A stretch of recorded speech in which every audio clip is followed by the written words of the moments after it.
feels like a much longer weekend because I was down in the high desert country around San Diego for a couple of days. And I'm telling you that because what I was doing was attending an intensive retreat for advocates for the Nonviolent Peace Force. So I found out a lot about what NP is doing, and I know that's something that you all were very interested in. So if you have any other questions about what countries we're operating in, where things stand, I'm in a better position to answer those questions now. And then, not to be outdone, I have an announcement too. There's a free screening Thursday at 7 p.m. in 110 Barrows of a film called The Peacekeepers. Peacekeepers is a brilliant film about the struggle to save a failed state, namely the Democratic Republic of the Congo, where 3.3 million people have died in the last 10 years. Very bad combination, rich minerals and poor people. And since they're using the term peacekeeping, excuse me. This is an item that comes up for us in nonviolent intervention work also. These terms, I am pretty sure, were developed by Johan Galtung. He's the source of most of our vocabulary in the field. And he makes a distinction among three functions: peacekeeping, peacemaking, and peace building. And the idea of peacekeeping is any kind of intervention in a hot conflict to get it cooled down to the point where people can negotiate. So the UN does peacekeeping through threat power, which I have always maintained is a complete contradiction in terms and will never get anywhere. So hopefully I may even be wrong on this point, but alas, I don't think so. But you can also do nonviolent peacekeeping without weapons, of course, and that is frequently what an intervention will do. Amy? We had this debate all weekend. I'm rather pessimistic about the UN, but ultimately I came to this conclusion after much pressure by friends of mine at the event. But no, seriously, this is what I have always believed anyway. We should always leave it open for the UN to step in and do this, but we should never depend on them. I think that's the winning strategy. Just build it as if they were not there, but have the door open for them at any time. Yeah. And that is actually now finally starting to happen. David Hartsough, when he was here, he mentioned Rolf Carrière, who's a former UN diplomat. He's arranging for UNESCO and UN volunteers and other programs to use Nonviolent Peace Force as a source for trained volunteers, which would be terrific. But the only problem is it's a catch-22. We don't have enough money to do the training. If we had the money to do the training, we would have a lot of money from the UN. So they're offering us something like $1.3 million, but we have to be able to prime the pump. That's part of what we were reading about this weekend. To prime the pump, we have to get the flow started. Like sip a latte and you can go on for another paragraph. Case in point. But it's very significant that if you look at the history of peace interventions, which I gave a presentation on it this weekend, so that's why I love on this, you will see that there were a number of proposals made to the UN by people who could have followed through on them. One of them was Vinoba Bhave, whom you've heard about, who was probably Gandhi's closest disciple from the spiritual point of view, I think, at least as far as known to the public. And he, during the, I'm not sure I remember what crisis it was. It might have been when the Cyprus thing blew up or Kashmir. He offered the UN that he would raise 100,000 unarmed volunteers, and he got absolutely no response. And although this is disappointing, I think after a while, after you've been through these disappointments decade after decade, you begin to ask yourself, what is the handwriting on the wall here? What are we supposed to be learning from this? And I've come to the conclusion that there's something, again, extremely appropriate and consistent and therefore effective about nonviolent peacemaking not being centralized. It has to be organized, God knows.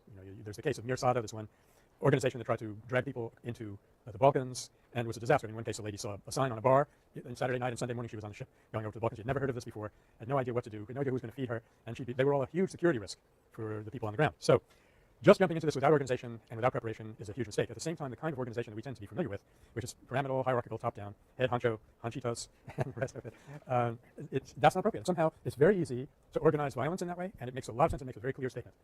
But it's not very easy to organize nonviolence that way. So that doesn't mean that the UN will never get on board, and in some cases individuals in the UN have understood this already, but to get it to adopt this as an organization, we're going to have to build it and make sure that when they come on board, they don't sink the ship. Or just to give you one little vignette, which is kind of an example of how this could happen. Not Mir Sada, but another group that was better organized. And one of the larger nonviolent peace teams that's been mounted so far had about 2,000 people. This was Balkan Peace Teams, and you can ask your husband about this. And they had a group that was ready to go into Sarajevo through Sniper's Alley. I'm going to be in Sarajevo in September. Did I tell you guys that? Oh. Let me interrupt this for a brief announcement from our sponsor. My book has been translated into Serbo-Croatian, and I'll be going over there to launch it in September with a brief stopover in Germany. Refreshments. Yeah. Anyway, close parenthesis. Back to topic. Here they are. Thank you. They're poised, ready to go down into the city through Sniper's Alley. Nobody went through that without getting shot, hence the name. And vroom, up comes UN Profor, the United Nations force in the Balkans, and they said, we will put an armored personnel carrier. They had two buses. They were going to go down in. We'll put an armored personnel, an APC in front of your buses and an APC behind them to protect them. So the Balkan Peace Team people had a brief consultation and said, spasibo, but no spasibo. Thanks, but no thanks. If we were to do that, it would completely violate everything that we're here for, and we would be rendered incoherent. I'm sure they didn't use that expression. That's the way I tend to think about it. So they took these two beat-up buses that all said Balkan Peace Teams on the side, and they went down through Sniper's Alley, and not a single shot was fired. So it's good to remember that. The UN way of doing things is adverse. It's going to get us in trouble with Nagler's Law. Okay? So what I'd like to do today, when we finally get started, is talk a little bit about the Chipko movement, and then stop and throw it wide open for a complete review for the midterm, which we'll be having on Thursday, if you recall. And we can go the whole rest of the time with that, but if we run out of steam and we figure we know everything, no need to talk anymore, then I would like to show you about 12 minutes of a film about Judy Bari and the Earth First movement. But you won't be responsible for that material for the midterm, so if we're still rolling, we won't stop. We'll keep on rolling. So I made a point of bringing a very light projector today, so it's not a huge burden for John. So I thought it might be a good idea to do one of our chart things for this movement. And again, the reason I'm dwelling on it a little is that plays an intermediate role between the Gandhian era and the contemporary era, which our course is nominally about. So the issue was deforestation, something that we are unfortunately on intimate terms with. 97% of the old growth redwoods in California, finito. We're working on saving the remaining 3% at this point. So, and the next thing we might consider is the players. And I would say you have the classic modern configuration of corporations running governments instead of the other way around. You know, governments used to be a way to put a check on the greed of corporations, and now we have something called free trade, and that whole relationship, as they would say in French, I don't know why I want to, it's a very pretty word in French, bouleversé, they completely turned on its head. So actually people who are in the progressive movements of one kind or another oddly find themselves trying to rescue the state, which they've been against classically for the last 100 and so many years. You know, communism promised us the state would wither away. It failed to do that. Much worse, it now becomes a fig leaf for corporate systems. Classic, very sad case of this at the end of the anti-apartheid struggle in South Africa, which basically was a successful struggle on many levels. It was written into the South African Constitution that basically food, clothing, and shelter was the right of every citizen of South Africa. Everybody had the right to adequate housing, modest income, and so forth. And 20 years later, none of that was there. Why? Because the IMF came in and said you have to restructure, and you know what that means. I hope you know what that means, because a lot of people don't. It means the poor people get screwed. That's what it basically means. So there was a statement by one person who had been in that movement who said, we rose up to struggle against this. We rose up to take possession of the state and succeeded only to find that it no longer existed. So I hope with this grim introduction, trying to identify what's going on here. Corporations want to come into the Garhwal Himalaya and other sections of the Himalayan low-lying, relatively low-altitude Himalayan forests, and they want to do clear cutting for very good reasons, of course. In some cases, they want to cut down all the ash trees so that they can make tennis rackets out of them, things like that. And the adversary to this is, oh, what are we going to call it? All right, I will use an old-fashioned term, and I hope that's all right. It's the people who happen to live there, the indigenous people. And this issue has a background, which I think you may have come across, and that is nearly 400 years before this episode dawns in the 1970s, there was a group called the Vishnoi or Bishnoi. In that part of India, it's hard to distinguish between V and B. And as is often the case in India, a community is more than just a bunch of people who happen to live in one place. They actually develop a kind of religious culture, which is somewhat distinct for them. And because they're hill people, living in the Himalayas, living in a balanced, sustainable, symbiotic relationship with the forest becomes sacred for them.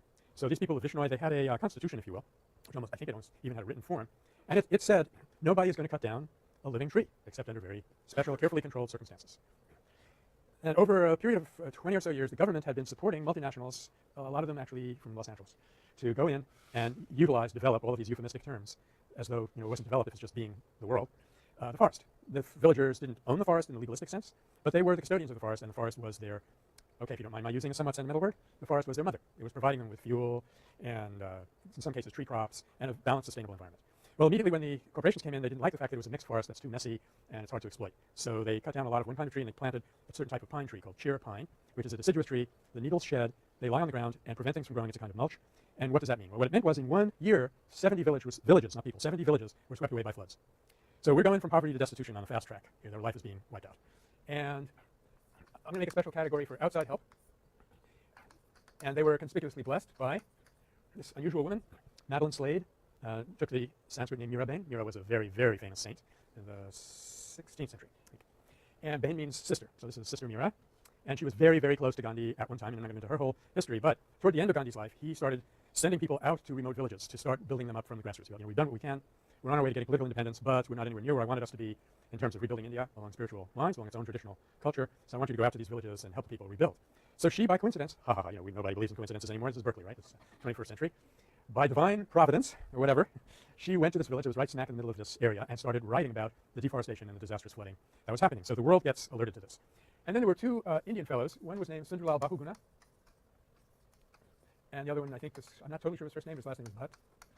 And both Mirabain and Bahuguna had been with Gandhi. So what we're talking about here is a rare case of direct transmission, right? Even more direct in a sense than Larzac, which is our Western European parallel to this, because these people had really spent a lot of time with Gandhi, in one case actually in India. And they start to constitute, I want to bring in a concept here, of which this is sort of a version, and this, again, a concept by Galtung. Where would we be without this man? The great chain of nonviolence. You've heard of the great chain of being, which was believed in the Middle Ages, that you had creatures that were very low down on the chain, and then you get to Berkeley students and start working your way up to the very top. Anyway, the great chain of nonviolence is this idea that you might be a disenfranchised, voiceless person, part of what they would call in German Marxism, Lumpenproletariat. You're just a nondescript worker in some factory, or you're a domestic worker in some white woman's household. How are you going to get to the governor? Well, one way that we think of doing that immediately is we all get together. There's a million of us, and it would embarrass the governor if we stand outside his office and don't let him drive his limousine into the parking lot. That's one way. Go multiply ourselves by numbers. Another way is one really conspicuous person doing one conspicuous thing at the right time can have a tremendous impact. That's another way. We've seen examples of that. But there's also a third possible mechanism, is that you get to be friends with the lady that you're working for. Her husband goes bowling with the police commissioner. And so you build your way up through just a chain of human associations to the top that you need to reach, if indeed political power holders are to be thought of as at the top or anything. So you have these villagers. Oh, I'm sorry, I started to say something about the Vishnoi and their past history and background, and strangely enough, I got sidetracked. How did that happen? Anyway, in the 17th century, actually early 18th century, there was a Maharaja who wanted to clear cut a forest. They didn't use the term in those days, of course. He wanted to cut down all the trees in a forest so that he could build, I don't know, a stable for his elephants or something like that, or a gambling casino or something, some useful item like that.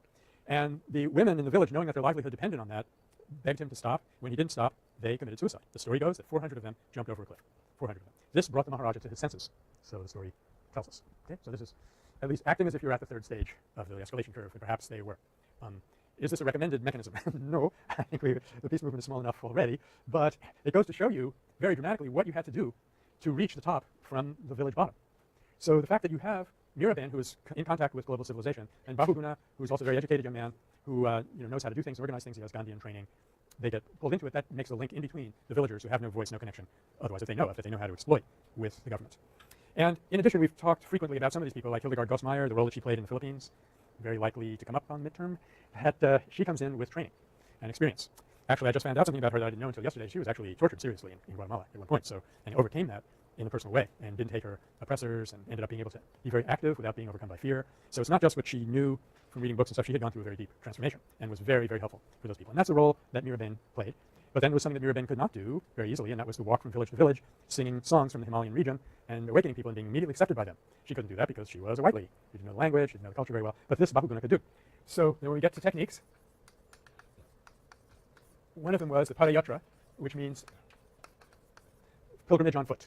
Yatra means a going, or especially a religious going, a pilgrimage, and pada means foot. Next time you visit your podiatrist, Matthew, you tell him that he has a very distinguished title, that it's a second cousin to the Sanskrit word pada. He'll be thrilled, or she. That's right, there you go. So Sunderlal Bahuguna, at certain periods during the campaign, goes on these like 6,000-kilometer treks where he visits village after village after village, and bringing in poets from the region. And poetry and song plays an important role in inspiriting people and giving them some slogans like, see, I might be able to remember this one.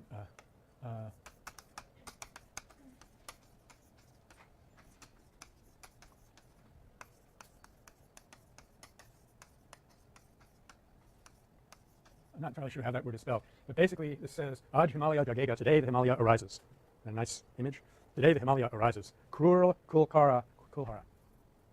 Oh, I remember. The cruel axe has been scared off. As the cruel axe has been scared off, today the Himalaya arises. They go around chanting things like this. So you see you have people at their appropriate stages doing what they have to do.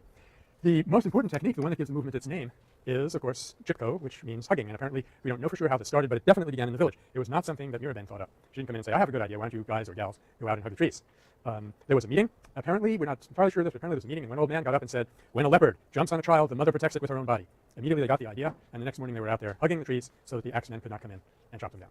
And it was a long-term movement. Another thing we could talk about is the time frame and the outcome. Everybody got this? Aj Himalaya Jagega. We're going to sing it at the midterm. I think it's a long A, actually. Whoops. This is very embarrassing because I'm sure there's at least 100 people watching this lecture in India, and there's the okay, time frame, outcome. So the time frame is actually from the mid-70s, although the problem started earlier, mid-70s to the present. The struggle is still, in a sense, going on. The outcome, I would say, was a mixed success. A lot of felling was prevented, but people who go back and visit the region today they'll bring back depressing reports. So somehow they figured out a way to do it even though the villagers aren't allowing them to. So I'm hoping that you'll find this kind of scheme and way of spreading things out convenient and helpful for all the